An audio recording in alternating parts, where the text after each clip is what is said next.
Assalamualaikum warahmatullahi wabarakatuh. Selamat siang Sobat Pos Ronda semuanya, dimanapun Anda berada. Alhamdulillah setelah sekian lama Pos Ronda libur ya, karena kemarin ada kesibukan, kami Pos Ronda dapat mengudara lagi pada hari ini. Seperti biasanya Pos Ronda kehadiran tamu istimewa yang pada kesempatan kali ini kami sekarang bersama dengan Mas Hafid. Beliau ini Mas Hafid, saya bertemu beliau di pinggir jalan gitu ya Mas ya. Nah nanti selengkapnya mari kita simak obrolan saya bersama Mas Hafid. Selamat menyaksikan.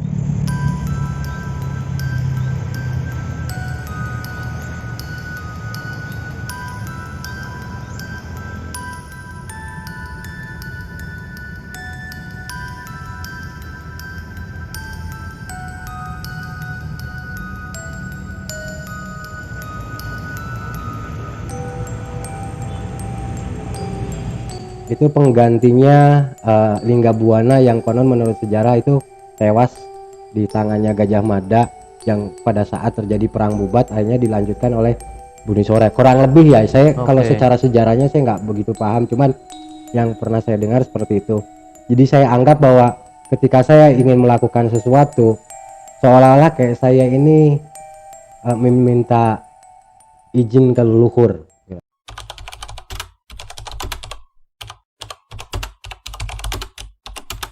Oke, ini Mas Hafid, kalau nama jenengan kan saya sudah tahu nih Mas Hafid nih, tapi saya pun kan penasaran juga gitu.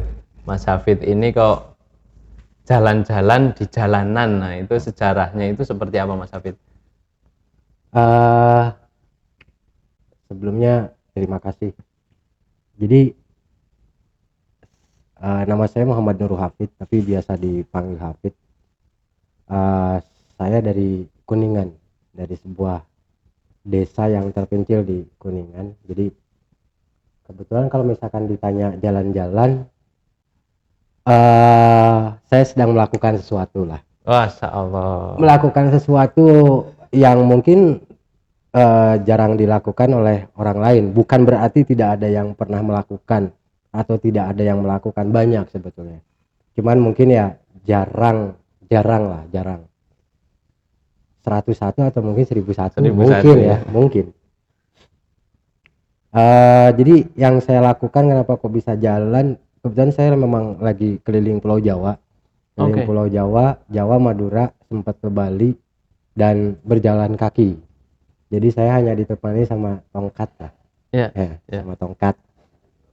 Tongkatnya di bawah. Nanti diambil. Nah, ditemani sama tongkat, sama ikat. Dan insya Allah nawaitunya lillahi ta'ala. Saya hanya mencari ridhonya Allah, tapi dengan cara yang berbeda, mungkin tidak sesuai dengan cara kebanyakan umum. Oke. Kalau itu bukan jalan-jalan, dan menurut saya memang jalan-jalan juga bukan istilah yang tepat ya, karena jalan-jalan itu kan cenderung plesir. Ya. Tetapi jenengan tadi menyampaikan itu lillahi ta'ala, berarti kan mungkin kurang tepat jalan-jalan itu. Yang tepat itu apa Mas Hafid? Mungkin lebih umum ya, lebih umum orang mengatakannya saya sedang bermusafir. Jadi saya ini musafir. Oke, bagi musafir, bagi Mas Hafid sendiri itu dulu kok bisa berangkat dari rumah itu gimana gitu, kok bisa berangkat? Saya itu nggak pernah bermimpi kalau saya suatu saat nanti akan seperti ini. Tidak pernah merencanakan, cuman tiba-tiba ada satu amanah. Jadi yang susah untuk saya terima, karena saya merasa bahwa saya ini bodoh, ngaji cuman alif bata, kasarannya cuman bisa gitu-gitu aja, tapi harus memikul sebuah tanggung jawab yang besar. Nah, untuk memikul tanggung jawab itu otomatis kan butuh keilmuan yang lebih daripada yang sebelumnya saya dapatkan. Apalagi saya rasa untuk untuk memegang amanah itu kan harus punya kelembutan hati, kebijakan dalam berpikir, bertindak, kearifan dalam bertingkah laku dan lain sebagainya. Dan ternyata akhirnya untuk mendapatkan, bukan untuk mendapatkan ya, diharapkannya sih mendapatkan itu adalah dengan cara seperti ini, bermusafir. Jadi saya dari masjid ke masjid, kadang juga beberapa kali saya itikaf di masjid-masjid peninggalan para wali, terus sowan ke beberapa kiai, dan termasuk ziarah ke makamnya waliullah. Masya Allah. Berapa hari sudah ini dari berangkat saat itu? Saya berangkat itu tanggal 2, saya masih ingat tanggal 2 Januari 2017. 2017. Jadi sudah berapa tahun ini? sekarang 5 tahun lebih 6 bulan kayaknya. Masya Allah, udah 5 tahun setengah ya? Ya. 5 tahun setengah. Alhamdulillah. La haula wala quwata illa billah. Jadi saya ini hanya diperjalankan sama Allah, saya nggak punya daya upaya apapun. Ngalir aja lah, ngalir aja. Langkah pertama dari desa Panjenengan itu ke arah mana saat itu? Ke arah barat. Ke arah barat Ke itu arah kemana? Tujuan awalnya itu kemana? Tujuan awal ke Panjalu. Panjalu. Jadi di Panjalu itu kan ada danau, di tengah danau itu ada makom. Itu adalah leluhurnya orang Jawa Barat lah bisa dibilang gitu. Kalau tidak salah itu adalah diyakini bahwa itu adalah Prabu Bunisora, artinya Prabu Bunisora. Ya, jadi Prabu Siliwangi jadi Prabu ya kalau identiknya Jawa Barat kan dengan Prabu Siliwangi Pajajaran. Itu penggantinya Linggabuana yang konon menurut sejarah itu tewas di tangannya Gajah Mada yang pada saat terjadi perang Bubat akhirnya dilanjutkan oleh Bunisora. Kurang lebih ya, saya kalau secara sejarahnya saya nggak begitu paham, cuman yang pernah saya dengar seperti itu. Jadi saya anggap bahwa ketika saya ingin melakukan sesuatu, seolah-olah kayak saya ini meminta izin ke leluhur. Ya. Bah, saya mau jalan-jalan lah, semacam itulah. Tapi bukan berarti itu akhirnya saya mengkultuskan makamnya, atau bukan berarti itu sebuah keharusan, enggak. Itu hanya sekedar intermezzo untuk perjalanan saya aja sebetulnya. Pertama tujuan Mas Hafid ini ke makamnya Prabu Bunisora tadi. Ya. Prabu Bunisora bisa dibilang penerusnya dari Prabu Siliwangi. Bukan. Jadi Prabu Siliwangi itu banyak gelar. Gelar. Jadi Prabu Siliwangi itu kalau nggak salah ada 13 atau 14 gitu. Nah ini tuh bisa dibilang adalah Prabu penggantinya Prabu Siliwangi yang anggaplah yang kedua. Kalau misalkan yang kesatunya itu adalah Linggabuana yang meninggal pada saat terjadi perang Bubat. Prabu Siliwangi itu gelar ya? Gelar. Prabu Siliwangi itu gelar. Bukan satu orang tetapi bukan 13 dinasti. Kurang lebih ada 13. Ada 13. Cuman yang mungkin paling dikenal itu adalah Prabu Siliwangi Maharaja Jayadewata. Jayadewata. Ya, yang akhirnya melahirkan Rara Santang, Wala Sungsang, Kian Santang. Iya. Kurang lebihnya itu. Ya memang yang terkenal Prabu Siliwangi itu ya itu. Iya, yang terkenal. Nama aslinya tadi? Jayadewata. Jayadewata. Nama lainnya adalah Pamanah Rasa. Raden Pamanah Rasa ya. Oke. Nah, itu langkah pertama itu kan tentu berat ya. Karena ya namanya juga langkah pertama ada keraguan-raguan, ada semangat, tapi juga ada semangat yang memuncak gitu. Saat itu yang jenengan rasakan gimana Mas Hafid? Grundel. Jujur aja. Grundel itu gimana? Grundel itu kalau grundel apa istilah Jawanya ya? Grundel itu grundel jadi itu ya menggerutu. Ya. Benar, menggerutu. Ki maksudnya opo nek kalau bahasa Jawanya? Maksudnya opo kongkon melaku kayak ngene ki. Jadi yang perintah jalan, siapa? Masih orang tua lah. Maksudnya ada sesepuh lah. Jadi kebetulan dari situlah saya belajar gitu. Saya belajar ngaji, mengenal huruf hijaiyah, belajar sholat, belajar macam-macam itu dari situ. Guru. Oke, dari guru ini panjenengan diamanahi supaya melakukan safar. Iya, safar. Oke. Gurunya masih hidup ya, bukan guru goib loh. Ntar dikiranya, soalnya musafir itu kadang-kadang diidentikan dengan yang goib-goib. Oke. Iya, saya akan ke arah situ. Jadi saat itu panjenengan diamanahi oleh guru supaya bermusafir, supaya bersafar menjadi musafir. Sementara secara umum tadi panjenengan sampaikan orang itu ketika melihat seseorang melakukan perjalanan, apalagi dengan pakaian yang tidak sewajarnya atau manusia pada umumnya, itu kan berpikir ini orang sedang melakukan ritual atau lelaku khusus. Sepertinya sih menurut saya, feeling saya gitu. Ada benarnya nggak itu? Kalau dibilang melakukan sebuah ritual keagamaan lah, ritual keagamaan, oke, saya setuju ya, saya setuju. Kalau misalkan ritual itu kan kaitannya dengan spiritual gitu. Nah, tapi kalau misalkan perlu saya jelaskan bahwa musafir itu apa sih? Musafir itu kan asal katanya dari safar, yaitu perjalanan. Jadi kalau nah sekarang perjalanannya ini perjalanan apa gitu loh? Oke. Kaitannya tujuannya untuk apa? Tujuannya itu adalah yang konteksnya agama atau bukan. Nah, kalau misalkan konteksnya agama, saya rasa dikatakan pelaku jalan ini adalah musafir, mungkin saya setuju. Tapi ketika dia melakukan perjalanan tujuannya tidak ada kaitannya dengan agama, ya, saya kurang setuju gitu. Saya kurang setuju. Misalkan misalkan kayak gini, jenengan dari sini ke Jakarta. Ke Jakarta. Ya, yang ditemuin itu di Jakarta siapa?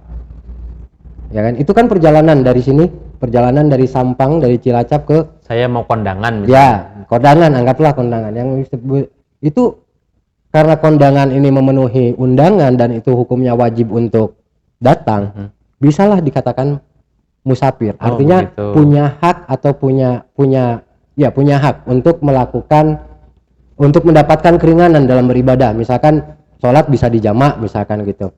Nah, tapi kalau misalkan yang dituju itu tidak ada kaitannya dengan agama, misalnya mantan pacar misalkan gitu. Mantan pacar atau pacar nyampe sana di kos-kosannya terus akhirnya cuman berduaan di kamar, ya itu beda konteks. Itu bukan musafir walaupun memang betul melakukan sebuah perjalanan. Tapi bukan masuk definisi musafir. Kalau menurut saya bukan. Karena musafir ini lebih ke tujuannya adalah agama gitu. Nah, sementara itu perjalanan panjenengan tadi kan selain mengunjungi ulama, tapi kan juga tadi makam-makam tertentu. Ya. Apakah dalam perjalanan menemui yang apa ya, makam tersebut itu panjenengan melakukan ritual tertentu di sana? Saya nggak pernah melakukan ritual dalam tanda kutip yang konotasinya ke negatif ya. Saya di sana paling hanya bertawasul. Jadi bertawasul seperti apa? Mungkin bisa dijelaskan. Mengirimkan doa. Jadi membaca kalimat-kalimat yang sesuai dengan syariat Nabi. Misalkan nyampe sana ya sudah. Cuman itu yang saya lakukan. Baca Al-Fatihah, baca Kulhu, Falak, Binas dan kalimat-kalimat yang lainnya yang tidak berbenturan dengan syariat Islam. Itu berarti bisa saya analogikan kalau jenengan bertamu kepada seseorang itu berarti bersilaturahmi saja. Ya, bisa dikatakan demikian, dikatakan demikian. Jadi silaturahmi itu kan bertemu satu manusia dengan manusia yang lainnya gitu. Ya, bisa dikatakan demikian. Hanya saja karena beliau sudah meninggal sehingga jenengan tidak membawa oleh-oleh berupa makanan, tetapi oleh-oleh berupa bacaan doa tadi. Ini ngapunten ya. Mungkin agak sedikit. Saya tidak menyalahkan pelaku ziarah yang misalkan nyampe ke tempat ziarah itu ada yang membawa katanya kalau kesukaannya dulu adalah kerupuk, bawain kerupuk. Misalkan kesukaannya dulu adalah ikan, dibawain ikan. Saya tidak menyalahkan, mungkin itu bagian ekspresi aja. Nah, tapi saya secara pribadi tidak. Saya tidak pernah membawa apapun. Jangankan yang begitu, saya tabur bunga aja enggak. Jadi saya hanya sekedar napak tilas lah. Saya sekarang ini Islam, ya kan? Saya ini Islam. Saya Islam itu berkat siapa? Berkat orang tua saya, berkat siapa? Berkat kakek saya, dan terus nyampelah ke atas. Dan tanpa adanya para wali yang menyebarkan Islam, saya rasa saya nggak tahu gitu loh. Saya nggak tahu sekarang ini saya Islam atau tidak. Sedangkan nikmat yang paling luar biasa adalah nikmat Islam. Kita lahir sebagai Muslim aja sudah luar biasa. Merinding saya. Iya kan? Setuju nggak? Setuju. Kita lahir sebagai Muslim aja sudah luar biasa. Berarti itu bentuk jenengan bersyukur, berterima kasih. Berterima kasih terhadap para waliullah yang sudah merelakan waktunya, tenaganya, pikirannya. Mungkin mereka juga dihina, dihujat, mengalami tantangan yang sangat luar biasa. Untuk apa? Untuk kemaslahatan kita saat ini. Untuk memperkenalkan la ilaha illallah Muhammadur Rasulullah. Merinding saya benar. Luar biasa. Tidak ada tujuan lain dari para wali, cuman itu. Itu musafir yang bagi panjenengan lebih tepat itu. Ya, kalau misalkan sesuai dengan tuntunan syariat, saya rasa memang seperti itu yang harus dilakukan. Apakah semua musafir seperti itu? Yang panjenengan tahu? Kalau musafir, konteks yang tadi saya jelaskan bahwa Definisi musafir harus seperti itu. Saya rasa semua musafir begitu. Jadi kalau misalkan konteksnya tidak sesuai dengan definisi yang tadi, ya sudah, jangan dikatakan musafir. Istilahnya bukan musafir. Bukan musafir, mungkin itu adalah pengembara atau lelaku gitu kan. Jadi karena memang tidak ada tujuan ke situ gitu, tidak ada konteks keagamaan di situ. Oke. Ada musafir, ada pengembara, istilahnya katakanlah seperti itu. Bagi pengembara ini pernah nggak jenengan bertemu dengan pengembara seperti itu? Pernah. Dan mereka juga ketika, Mas musafir ya? Oh sorry bro, bukan, saya cuma pengembara. Itulah saya akhirnya kenapa kok saya bisa tahu definisi antara musafir dengan pengembara itu, bukan karena saya memang dari awal sudah dibekali itu.